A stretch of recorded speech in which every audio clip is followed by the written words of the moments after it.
সম্মানিত দর্শক, আসসালামু আলাইকুম।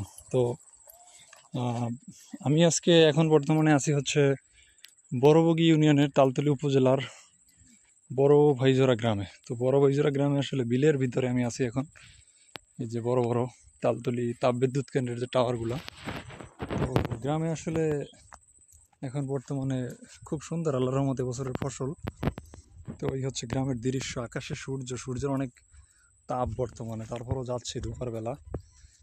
বিষয় হচ্ছে ওখানে একটা মিটার আছে যেটা হচ্ছে পরিবর্তন করতে যাব। তো ওই মিটারটা পরিবর্তনের জন্য যাচ্ছি। আসলে আগে যখন বিদ্যুতের কাজ করতাম, প্রচুর পরিমাণে বিদ্যুতের কাজ ছিল, তখন আসলে এরকম গ্রাম, মানে ধুধু মাঠ, এরকম অনেক জায়গায় আমার যাতায়াত ছিল। বা আমি আসলে গ্রামের ছেলে হিসেবে মাটি থেকেই আমার বেড়ে ওঠা, মাটির সাথেই আমার একটা অন্যরকম মিলবন্ধন। এই যে গ্রামের মাঝখানে একটা খুবই সুন্দর একটা খেজুর গাছ, মানে বিষয়গুলো হচ্ছে যদি প্রকৃতিকে ভালোবাসতে হবে। বিষয়টা হচ্ছে এই যে ধান, নদী, খাল, এই মিলেই আমাদের বরিশাল বা বাংলাদেশ।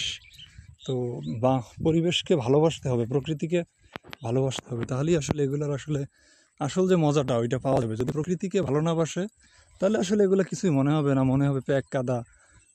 মানে বিষয়টা হচ্ছে এইটাই আর কি, প্রকৃতিকে ভালোবাসলে এগুলা দেখতে হবে। তো আমি যাচ্ছি আসলে ওই জায়গায় একটা মিটার আছে, ওই মিটারটা চেঞ্জের জন্য যাব। তো এই যে হচ্ছে আমার ব্যাগ। এক সময় আসলে এরকম ব্যাগ নিয়ে অনেক জায়গায় আমার যাতায়াত ছিল। এখন আসলে বিষয়টা হচ্ছে এখন ঘরে ঘরে ইলেকট্রিশিয়ান, এই কারণে আমাদের কাজবাজ কম কম বলতে আমাদের কাজবাজ ঠিকই আগের মতোই আছে, কিন্তু করা হয় না। হয়তো অনেক সময় ছোট ছোট কাজ থাকলে যেগুলো স্থানীয় যদি মানে ক্রিটিক্যাল কাজ হয়, তো সেক্ষেত্রে আমাদের সেখানে যাওয়া হয়। এই যে গ্রামের মাঝখানে মানে বিলের মাঝখানে অনেক বড় বড়বগি ইউনিয়নটা অনেক বড়, এবং এর চতুর্পাশেই হচ্ছে এরকম ধানের জমি আর কি। তো সামনে আসলে শীতের সময় আসলে এই জায়গাগুলি আরও অনেক সুন্দর, মানে যা কল্পনা বোঝেন। এগুলো আসলে যারা শহরে আছে তারা আসলে এগুলো না বুঝে না। এই যে প্রকৃতির মাঝখানে হাঁটার যে একটা সৌন্দর্য বা হাঁটার ফিল, এটা হয়তো প্রকৃতি ভালোবাসলে, প্রকৃতির কাছাকাছি আসলেই বোঝা যাবে।